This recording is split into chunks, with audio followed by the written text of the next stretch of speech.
uniquement de la biscotte dans un appartement vide, c'est un côté rassurant.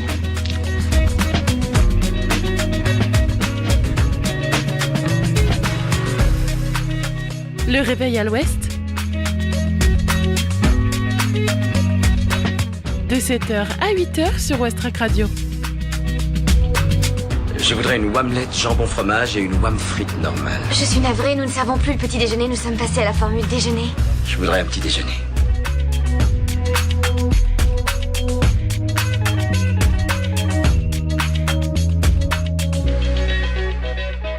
Bonjour et tout réveil à tous. Merci d'être déjà à l'écoute de Westrack.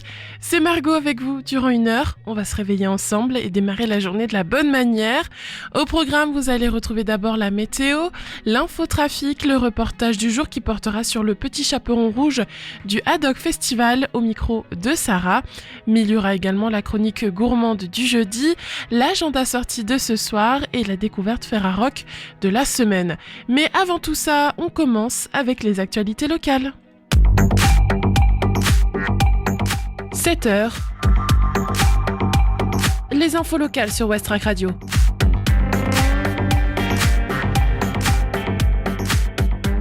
Qui est Ben et Arsène, ce nouvel illustrateur qui magnifie le Havre et Montivilliers. La jeune société havraise baptisée Ben et Arsène propose des illustrations de la cité Océane et de Montivilliers. Derrière ce trait délicat, un amoureux de sa ville, Benoît Baudu, il prépare déjà une exposition. Le Havrais Benoît Baudu sort de l'ombre pour lancer sa propre maison d'édition d'illustration. Je pratique la photo depuis que je suis enfant, l'illustration est arrivée plus tard, reconnaît Benoît Baudu, que les Montivillons connaissent bien puisqu'il travaille au sein du service communication de la commune. Justement, ces premières illustrations mettent en perspective le patrimoine de la cité des Abbesses, l'ancienne gare, la mairie, les hallettes. Elles ont été commercialisées au printemps 2024 en carte postale et en format A3 et A4. Mon entourage m'a incité à me lancer à la fin de l'été, après ce certain succès. C'est ainsi que sa micro-entreprise Ben et Arsène voit le jour dans la perspective de présenter son travail et de commercialiser ses œuvres. Je suis content, Ben et Arsène, c'est un aboutissement, c'était dans un coin de ma tête. Les dessins représentant Montivilliers sont plus colorés, plus chargés que ne le sont ceux du Havre, plus récents. Je pense que j'ai trouvé mon style, avance Benoît Baudu. La palette comprend alors beaucoup de bleu et de blanc, ceux du ciel et de l'eau. Le style est plus épuré, presque minimaliste. Benoît Baudu revendique son inspiration dans le Bauhaus, un courant artistique du début du XXe siècle, puis dans l'œuvre de l'affichiste Savignac. Ben et Arsène prépare même sa première exposition. Ce sera au printemps 2025 chez Loho, The Local Shop, rue de Paris. Une première étape avant d'être peut-être référencé sur d'autres sites. Malgré son admiration pour la cité Océane, il entend bien étendre son catalogue à Caen, Rouen et même au-delà, avec toujours pour fil conducteur l'architecture.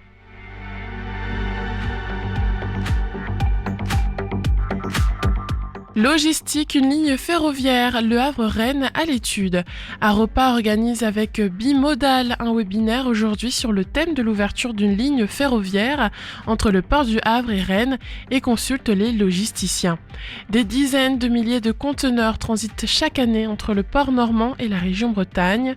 Le Havre est tant pour l'export que l'import, le port français le plus utilisé par les entreprises bretonnes pour leurs importations et leurs exportations. Plus de 20 000 conteneurs transitent chaque année entre le Havre et la région Bretagne. Afin de développer le report modal, Aropa Port et Bimodal, opérateurs de transport combiné, envisagent la création d'une nouvelle ligne ferroviaire entre Rennes et la cité Océane, avec à la clé de multiples bénéfices, tels que la décarbonisation des pré- et post-acheminement. Ceci représente jusqu'à 85% d'émissions de CO2 et jusqu'à 8 fois moins de pollution de l'air que le transport routier.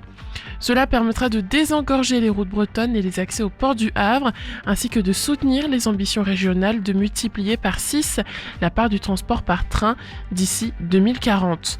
Le webinaire organisé ce jeudi 9 janvier 2025 permettra de faire découvrir les contours du projet aux chargeurs, transporteurs et acteurs bretons de la logistique qui pourront faire valoir leurs attentes, leurs exigences et les contraintes.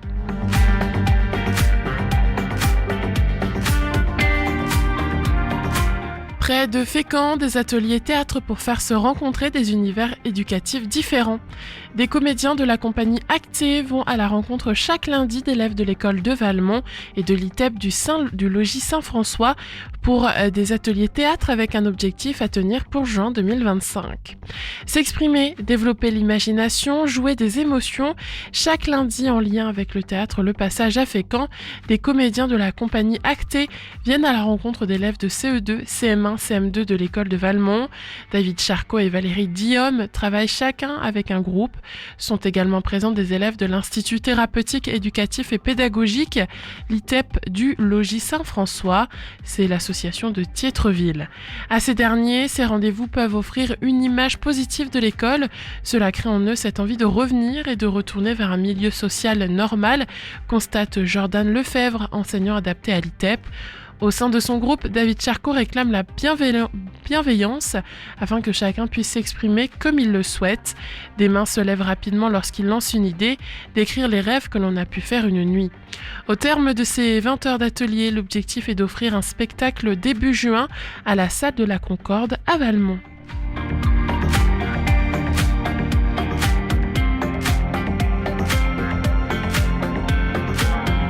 À Yvetot, première séance de natation pour les jeunes autistes, une question de santé publique.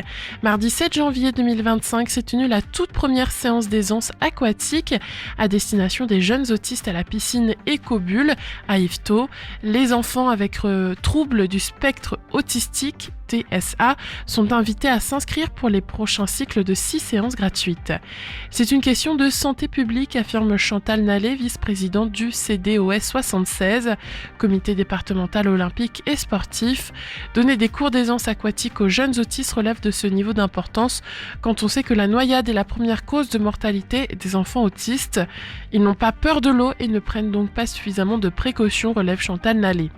Si le premier cycle jusqu'aux vacances scolaires a été ouvert à des adolescents d'un établissement fécampois, la cible de ces activités est plutôt les jeunes autistes de 6 à 9 ans vivant en dehors de ce type de structure spécialisée.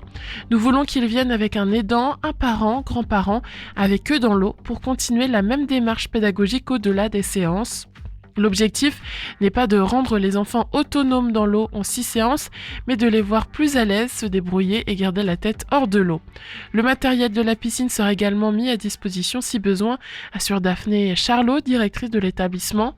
Le CDOS espère recevoir suffisamment de dossiers pour créer des groupes homogènes en âge et degré de sévérité du trouble autistique. C'est pour cela qu'il vaut mieux s'inscrire dès que possible, même si le prochain cycle ne commence pas tout de suite, explique Chantal Nallet. Inscription gratuite et renseignements au 07 82 97 34 33 ou sur www.sporthandicap76toutcollé.fr.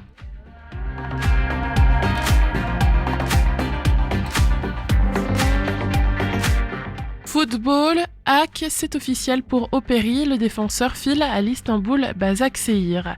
Clap de fin, l'histoire entre le hack et Christopher Opéry est officiellement terminée. Le latéral gauche profite du mercato d'hiver pour ouvrir un nouveau chapitre en Turquie cette fois. Un accord avait été trouvé entre le hack et l'Istanbul Başakşehir autour d'une somme de 2,5 millions d'euros, ce mardi dans la foulée de la visite médicale. Christopher Opéry a ainsi officialisé son arrivée en Turquie en échange d'un contrat de 3 ans et demi. Apparu en championnat à 76 reprises, dont 41 en Ligue 1, le latéral gauche de 27 ans, par ailleurs international ivoirien, quitte donc un club qu'il avait rejoint à l'été 2022. Formé à Châteauroux et passé par la Gantoise en Belgique avant de se poser au Havre AC, Opéry s'inscrit donc désormais au sein de l'effectif de l'actuel 7e du championnat turc. Et voilà, c'était les infos locales sur Westrack. Il est 7h09. Je vous propose de faire la météo.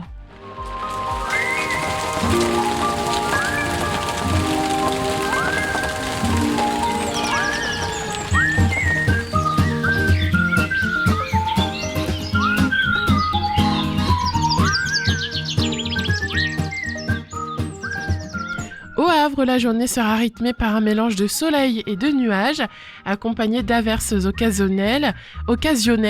Les températures varieront de 2 degrés le matin à 7 degrés l'après-midi. Une vigilance orange pour neige et verglas reste en vigueur jusqu'à minuit, ce qui pourrait compliquer les conditions de circulation. Il est conseillé de limiter donc ces déplacements et de prévoir un équipement adapté. L'indice de la qualité de l'air fourni par Atmo Normandie est moyen aujourd'hui. Côté maritime, la marée haute atteindra 6,85 m à 6h18.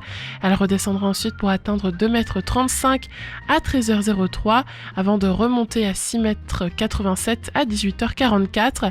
Les coefficients de marée sont de 54, signalant des marées de faible amplitude. C'est le réveil à l'ouest. Je voudrais un petit déjeuner. Vous n'en aurez pas, on n'en sert plus. Oui, vous venez de le dire. Après tout ça, un peu de musique. Tout de suite, une nouveauté pop qui nous vient de Londres. Bang de Ziad Al-Samman. Il est 7h11 sur West Track Radio.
Ziad Al-Samman à l'instant.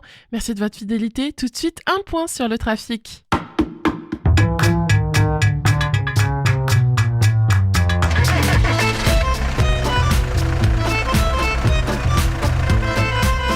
Alors à Civita, ça bouchonne aussi? Ah, j'en sais rien. Ce matin, j'ai parlé à mon père qui est à Caserta. Il paraît que là-bas, ça roulait pas vite, mais que c'était fluide.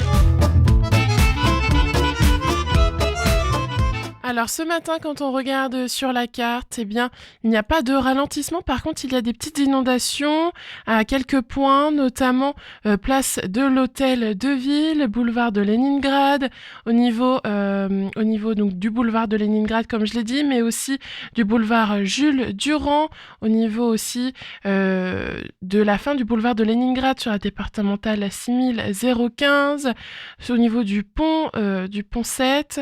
Enfin voilà. En tout cas, il y a plein de petites inondations à cause des précipitations qu'il y a eu cette nuit.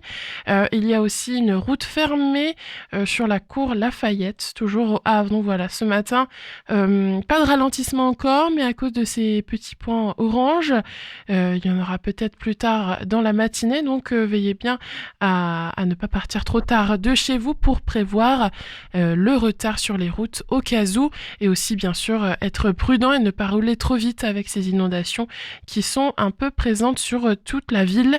Au niveau par contre des axes principaux, donc la départementale 6382 qui va de Octeville jusqu'à Harfleur, eh bien ça roule bien ce matin.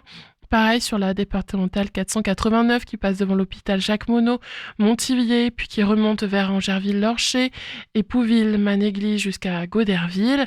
Ça roule bien ce matin. Au niveau du pont de Normandie, il y a un peu de monde dans les deux sens, mais comme à l'arrivée et au départ, ça reste fluide. Pareil à la jonction de la 29 et la 131. Sur la 131 d'ailleurs, un peu de monde ce matin, jusqu'à l'arrivée. Au niveau de Saint-Jean-d'Aptaux, il y a un embouteillage, mais ensuite ça continue encore sur la départementale 982 sur Tancarville, juste avant le pont en fait de Tancarville. Sur le pont lui-même, pas de ralentissement, mais avant il y en a. Donc faites bien attention ce matin si vous devez passer par cet endroit. Quand on regarde ensuite sur l'ensemble du territoire, donc Tancarville, La Serlangue, Saint-Vincent-Craménil, Saint-Aubin-Routot, ça roule bien ce matin. Donc voilà, dans l'ensemble, il y a au Havre des petites inondations, donc il faut être prudent à ce niveau-là. Il y a un ralentissement aussi, puis un embouteillage au niveau de Tancarville. Il est 7h16 sur Westrack. On retrouve maintenant Sarah. Hello, c'est Sarah sur Westrack. Dans le cadre du Haddock Festival, on se retrouve aujourd'hui au Volcan pour la représentation du Petit Chaperon Rouge par le collectif Das Plateau, collectif qui a décidé de nous présenter une version adaptée du conte du Petit Chaperon Rouge, une mise en scène signée Céleste Germe.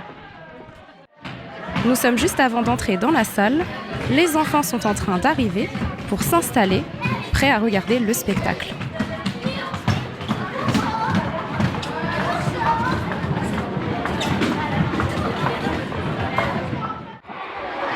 Je suis actuellement dans la salle de spectacle et nous attendons les comédiens pour le commencement de la pièce.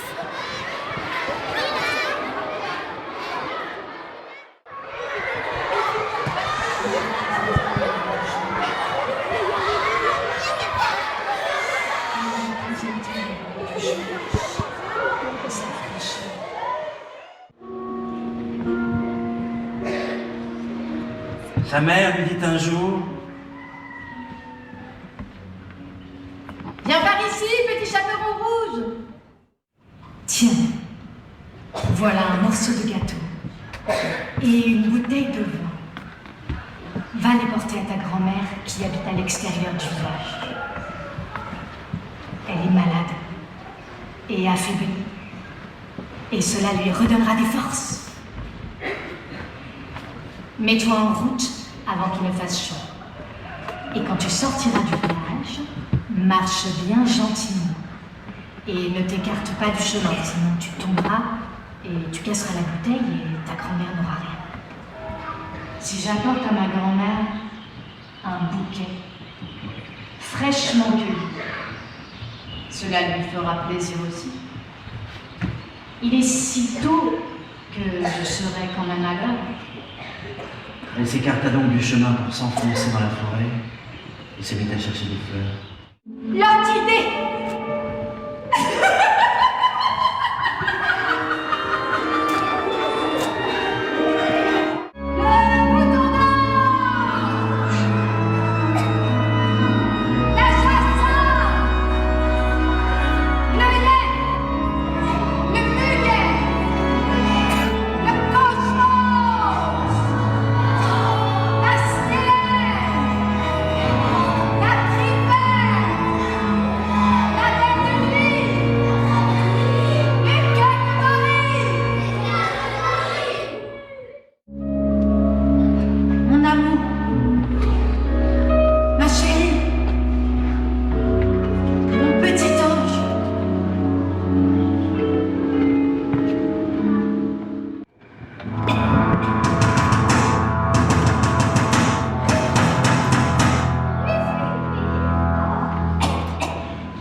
Le petit chaperon rouge, de son côté, avait cueilli des fleurs dans la forêt. Et quand j'en eus tant que je ne pouvais en porter une de plus, je me souvins de ma grand-mère et pris le chemin de chez elle. Oh. Grand-mère, comme tu as de grandes oreilles.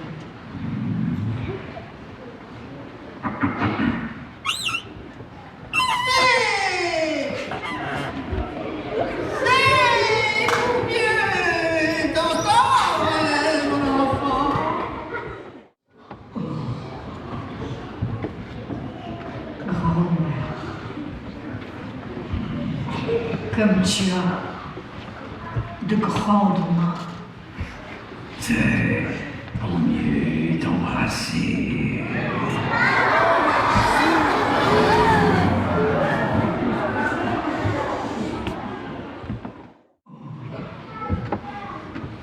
Grand-mère,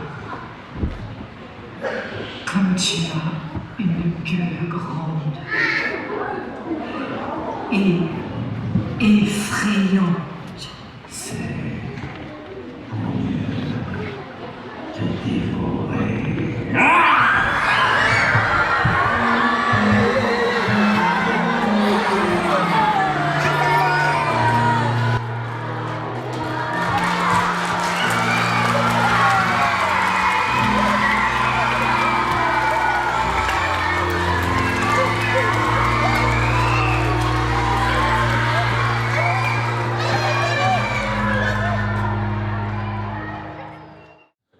Le chasseur passait justement près de la maison.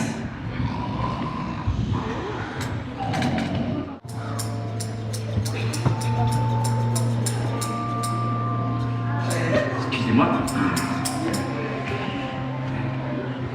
Après quelques coups de ciseaux, il aperçut le rouge du petit chaperon rouge.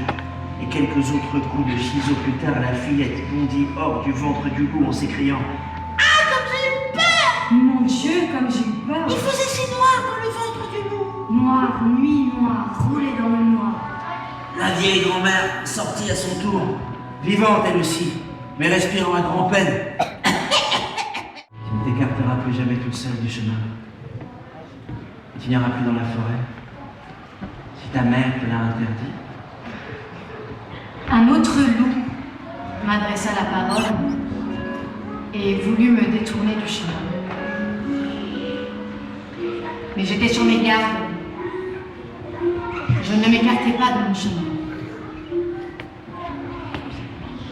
Je dis à ma grand-mère que j'avais rencontré le loup, qu'il m'avait souhaité le bonjour, mais qu'il m'avait regardé d'un air mauvais. Si je ne l'avais pas rencontré sur la grande route, Si je ne l'avais pas rencontré sur la grande route, il m'aurait dévoré. Viens, me dit ma grand-mère. Nous allons fermer la porte à clé pour qu'il ne puisse pas rentrer. Elle sauta sur le toit afin d'attendre que je rentre chez moi le soir, pour me suivre et me dévorer dans l'obscurité. Mais ma grand-mère avait compris ce qu'il avait derrière la tête. Petit chaperon rouge, hier, j'ai fait cuire des saucisses. Prends le seau et va vider dans la cuve l'eau de cuisson. Je portais de l'eau jusqu'à ce que la grande cuve soit remplie à ras-bord. L'odeur des saucisses monta alors jusqu'au nez du loup, qui se mit à renifler et à regarder en bas. Et finalement, il allongea tellement son cou qu'il ne put plus se tenir et qu'il se mit à glisser. Il glissa du toit tomba tout droit dans la grande cuve et se noya. Quant au petit chaperon rouge, elle rentra joyeusement chez elle. Et personne ne lui fit plus jamais de mal.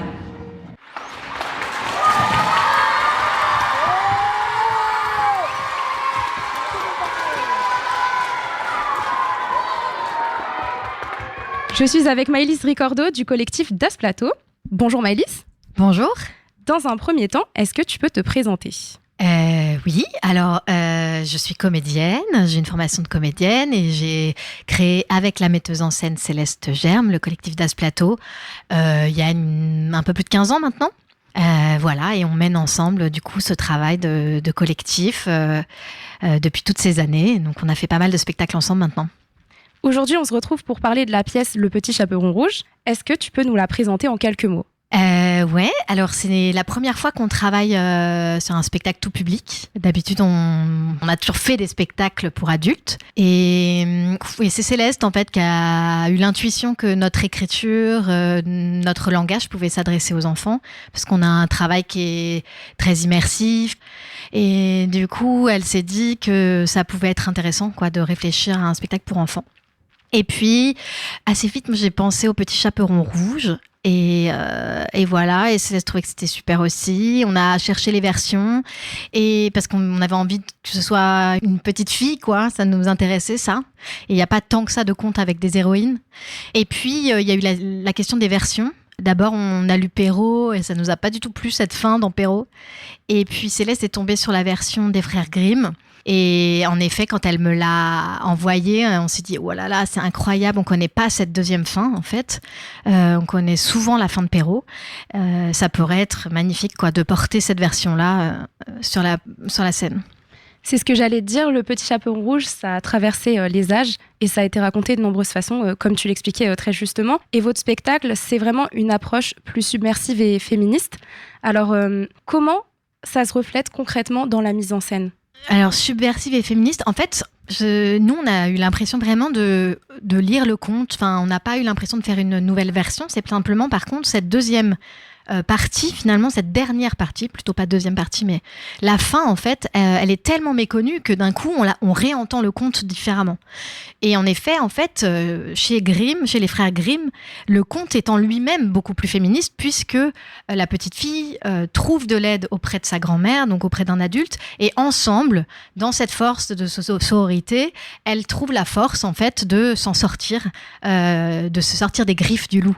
Du coup, en soi, ça, c'est féministe, en effet. Et elle sort vainqueur et voilà, et elle peut aller se promener, et c'est pas en fait aussi les inversions de culpabilité, à savoir de dire au Petit Chaperon Rouge qu'il faut pas qu'elle aille se balader si sa maman lui dit de ne pas y aller, comme si c'était de sa faute, en fait, s'il lui arrivait des malheurs sur le chemin, sur les sentiers profonds, alors que ce n'est pas de sa faute du tout, et que voilà, c'est évidemment la faute du loup, quoi.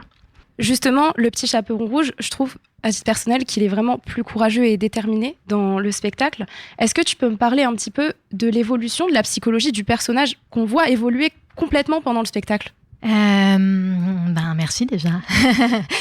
En fait, il y a tout ce travail qu'on a mené avec Céleste, qui fait vraiment partie de notre histoire même, rapport entre la narration, l'incarnation. Moi, on s'est raconté une petite histoire qui est que, en fait, cette histoire-là aurait pu être la mienne, et que ça aurait pu être moi, ce Petit Chaperon Rouge, quand j'étais petite. Donc aujourd'hui, je suis une adulte.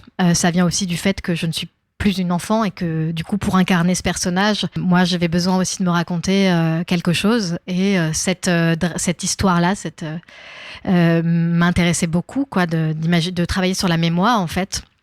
Et c'est comme si aujourd'hui, en tant qu'adulte, je me rappelais de cette histoire, et je racontais cette histoire en compagnie de du loup, et qui n'est pas un loup, qui est un homme, donc là.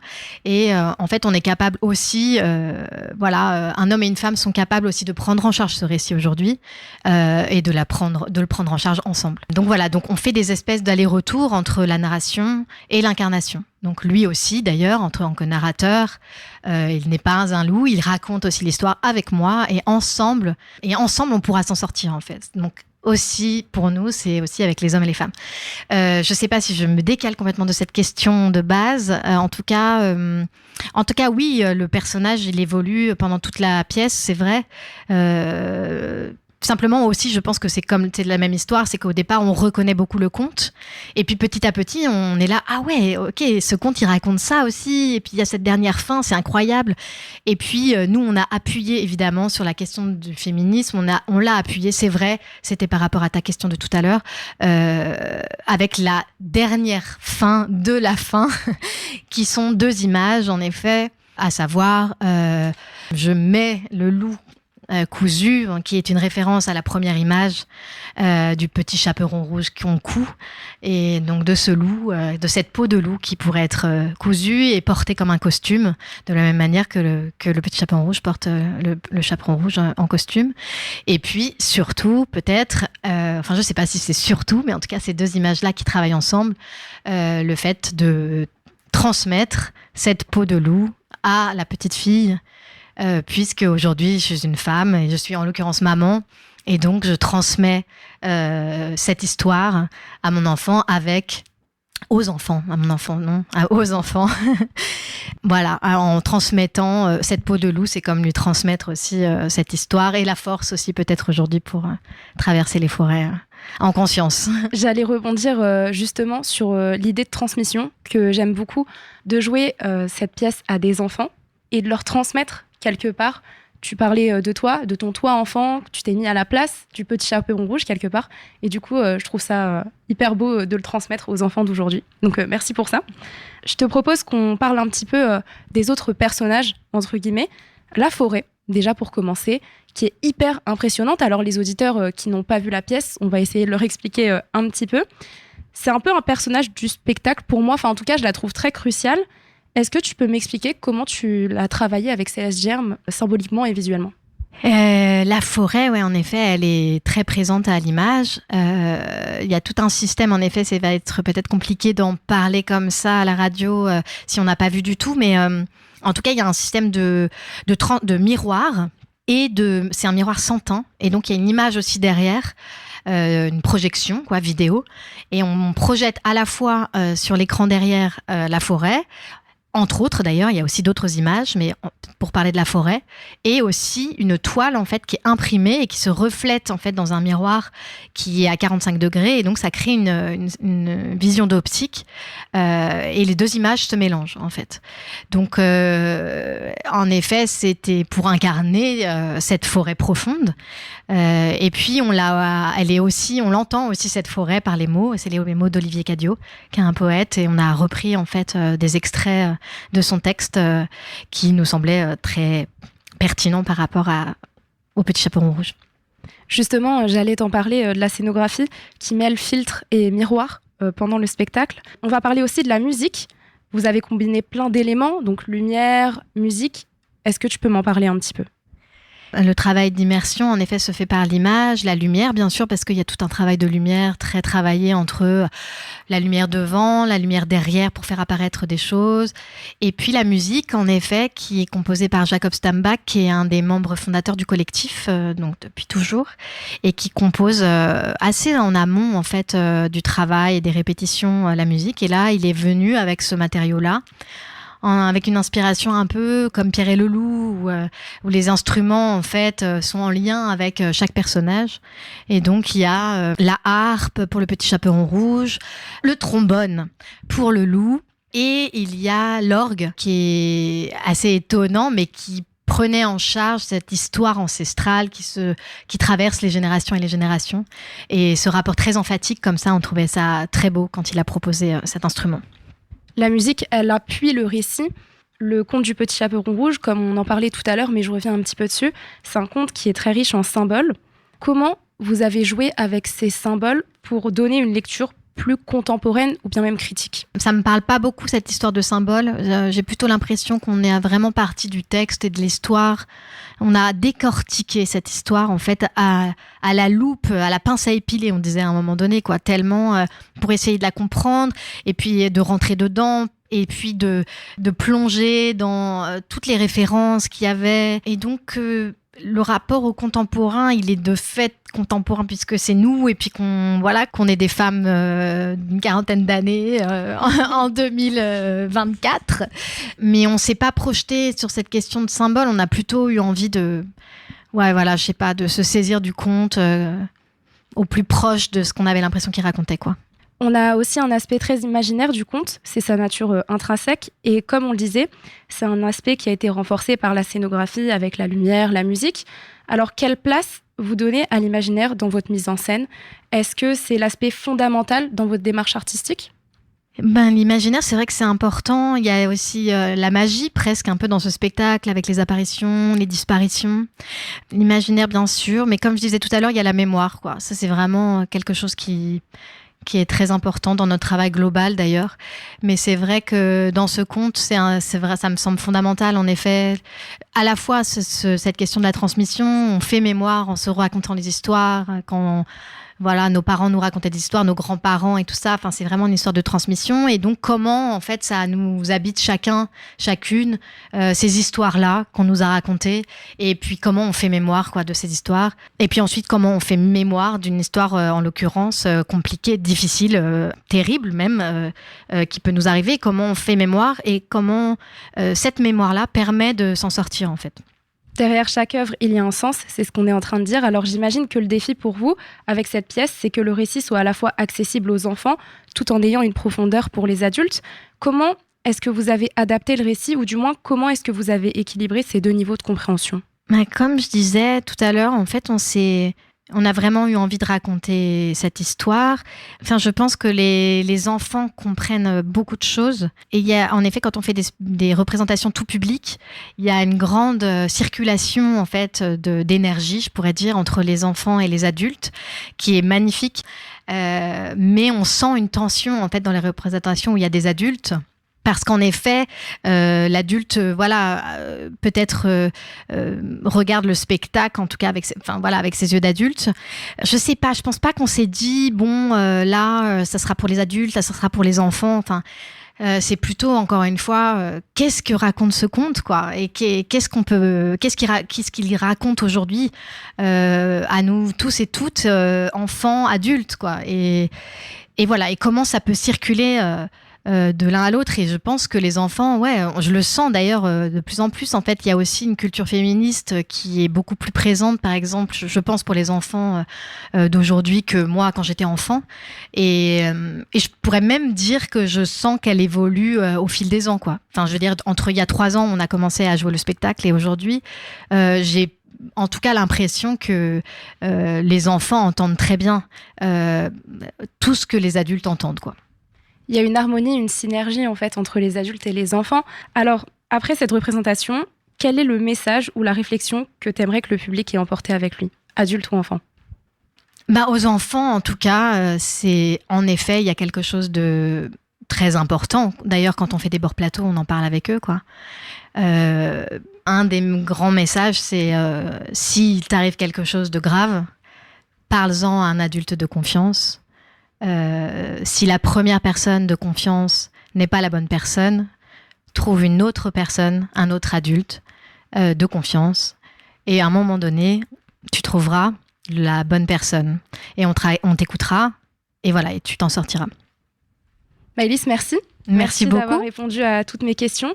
N'hésitez pas à suivre le collectif sur ses réseaux sociaux. Est-ce que tu peux les rappeler? C'est Das Plateau, et on est sur Instagram. On est c'est un peu old school, hein. On est sur Instagram et Facebook, quoi. Ok, trop bien. C'était Sarah, et merci d'avoir écouté Westrack Radio. Merci Sarah.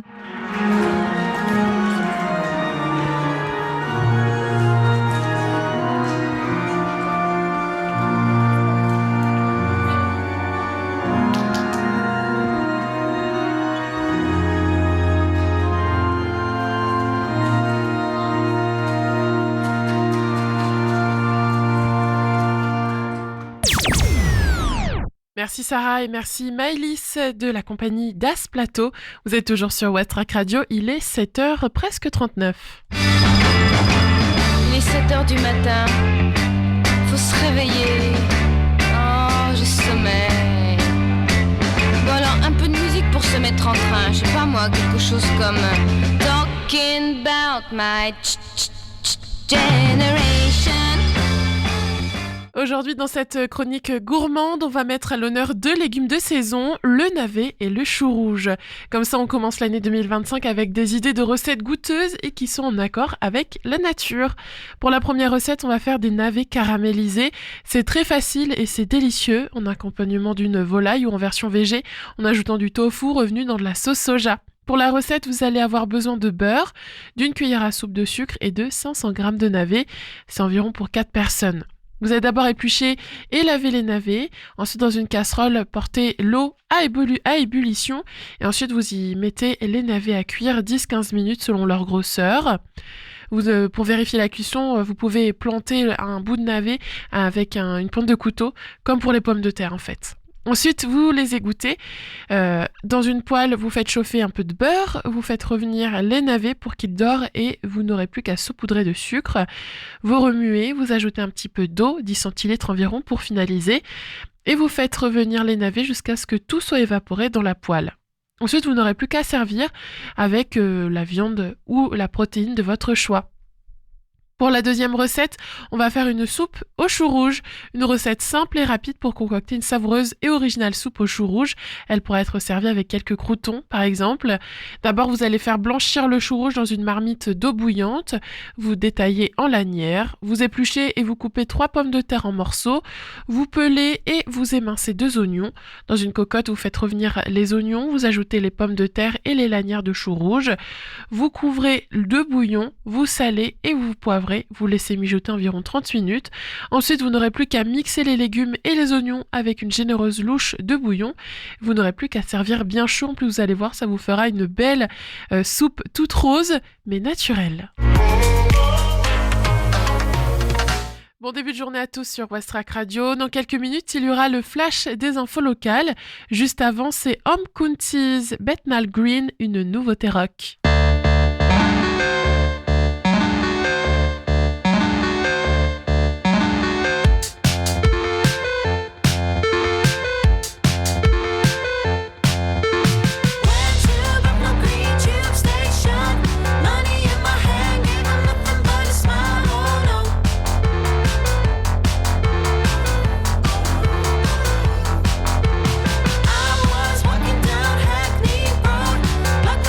Turning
Les infos locales sur Westrack. Le Flash.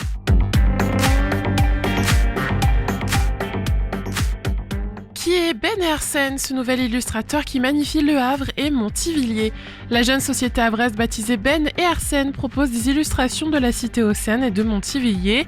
Derrière ce trait délicat, un amoureux de sa ville, Benoît Baudu, il prépare déjà une exposition qui aura lieu au printemps 2025 chez Loho The Local Shop, rue de Paris.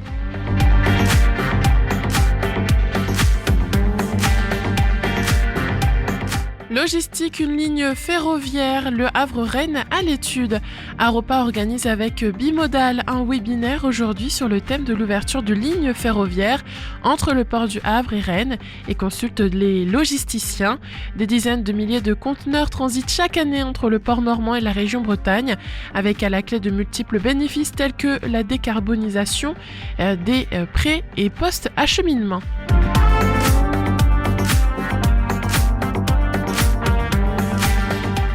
Près de Fécamp, des ateliers théâtre pour faire se rencontrer des univers éducatifs différents. Des comédiens de la compagnie Acté vont à la rencontre chaque lundi d'élèves de l'école de Valmont et de l'ITEP du logis Saint-François pour des ateliers théâtre avec un objectif à tenir pour juin 2025, un spectacle à la salle de la Concorde à Valmont.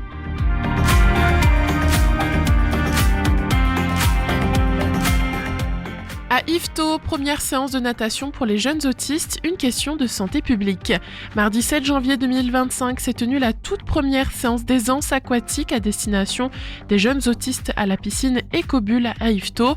Les enfants avec troubles du spectre autistique sont invités à s'inscrire pour les prochains cycles de 6 séances gratuites sur www.sporthandicap76.fr.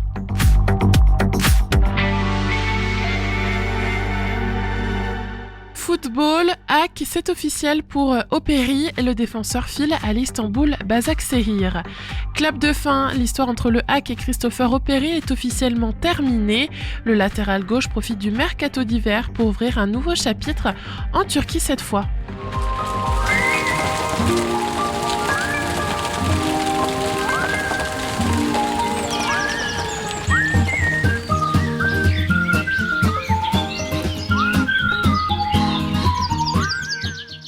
La journée sera marquée par une alternance de soleil et de nuages avec des averses possibles.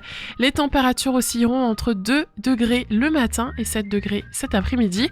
De plus, une vigilance orange pour neige et verglas est en vigueur jusqu'à minuit, indiquant des conditions de circulation potentiellement difficiles et est donc recommandé de limiter les déplacements et de s'équiper en conséquence. L'indice de la qualité de l'air vous est offert par Atmo Normandie et il est moyen aujourd'hui. Côté mer maintenant, la marée haute a eu lieu à 6h18 atteignant 6,85 m. Ensuite, la marée descendra à 13h03 avec une hauteur de 2,35 m avant de remonter à 18h44 pour atteindre 6,87 m. Les coefficients de marée pour cette journée sont de 54, indiquant des marées de faible amplitude. Avant de faire l'agenda sortie de ce soir, je vous propose d'écouter un titre de la découverte musicale de la semaine, Thiago Caetano. J'ai choisi pour vous No OJ. Belle écoute sur Westrack Radio, il est 7h49. Westrack et la Fédération des radios associatives Musiques Actuelles, la Ferrarock, vous partagent la découverte musicale du jour.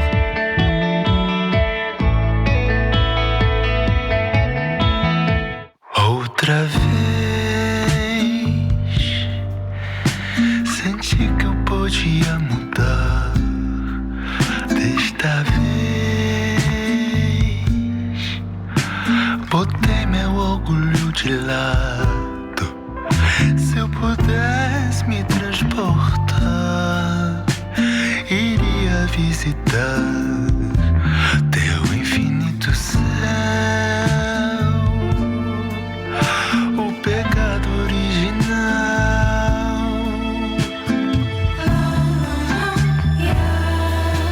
A luz de namoro é só desejo me purificar.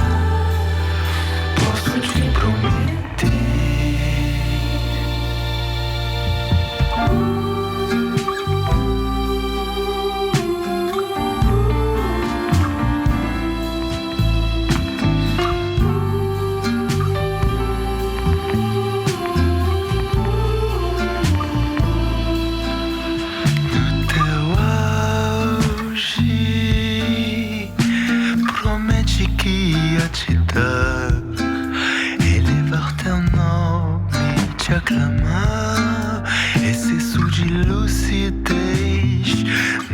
disco do não. Quero acreditar e tudo vai se transformar e pra sempre serei teu pai.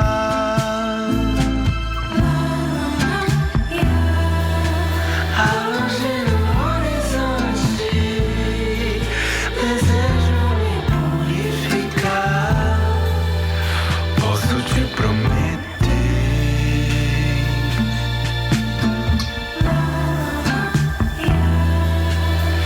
Longe no horizonte, desejo me reencarnar. Posso te prometer.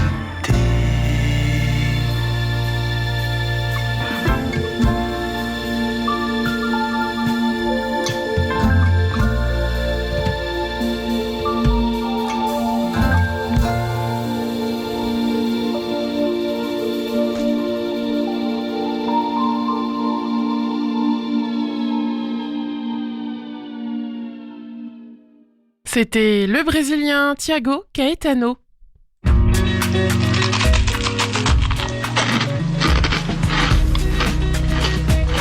Je trouve que le craquement de la biscotte dans un appartement vide, c'est un côté rassurant. Alors, qu'est-ce qu'on va pouvoir faire ce soir ? Eh bien, le Hangar 0 organise une jam session jazz. Une jam session, c'est plusieurs musiciens et musiciennes qui se réunissent pour jouer ensemble, soit des standards sur lesquels elles improvisent, soit pour improviser totalement. Si vous êtes intéressé pour monter sur scène, vous pouvez contacter Guillaume Sens à sence@orange.fr ou au 07 82 56 86 85. Si vous voulez juste participer ou juste voir en fait ce qui se passe, écouter de la bonne musique, rendez-vous au Hangar 0 de 19h à 23h. À 19h30, rendez-vous sinon au bistrot pour le concert retour de Ali and the Gators, quatuor de la région normande puisant son inspiration dans la musique rock'n'roll et rockabilly des années 50. Ali and the Gators a tout d'abord vu le jour en 2014 dans une version acoustique. Au fil des années, le style devient alors plus affirmé, plus péchu, plus électrique. Mais Ali and the Gators, c'est avant tout une voix puissante et riche en harmonie. Un moment à ne pas manquer, je rappelle donc que c'est au bistrot à 19h30. Et puis de 22h à 1h du matin, un rendez-vous à la Grande École pour une soirée karaoké. Est-ce que vous êtes prêts à monter sur scène et à chanter vos tubes préférés ? Si oui, alors foncez pour une soirée karaoké endiablée au pub Janine. Que vous soyez chanteur, chanteuse en herbe ou star de la scène, venez vous amuser et faire le show. Entrée gratuite sur consommation. Je rappelle que la Grande École, c'est 6 rue Gustave Lenier. C'est le réveil à l'ouest. Je voudrais un petit déjeuner. Vous n'en aurez pas, on n'en sert plus. Oui, vous venez de le dire. Et voilà, le réveil à l'ouest, c'est fini. On se retrouve demain de 7h à 8h pour la dernière matinale de la semaine. Dans quelques minutes, il y aura le journal national et international. Et ensuite, Camille vous accompagnera en musique jusqu'à midi. Allez, je vous souhaite à tous une très belle journée. Merci d'être là chaque matin. Portez-vous bien. C'était Margot avec vous. On se quitte en musique avec Détour du groupe canadien La Sécurité, une nouveauté pop dans la playlist de Westrack. Il est 7h presque 55.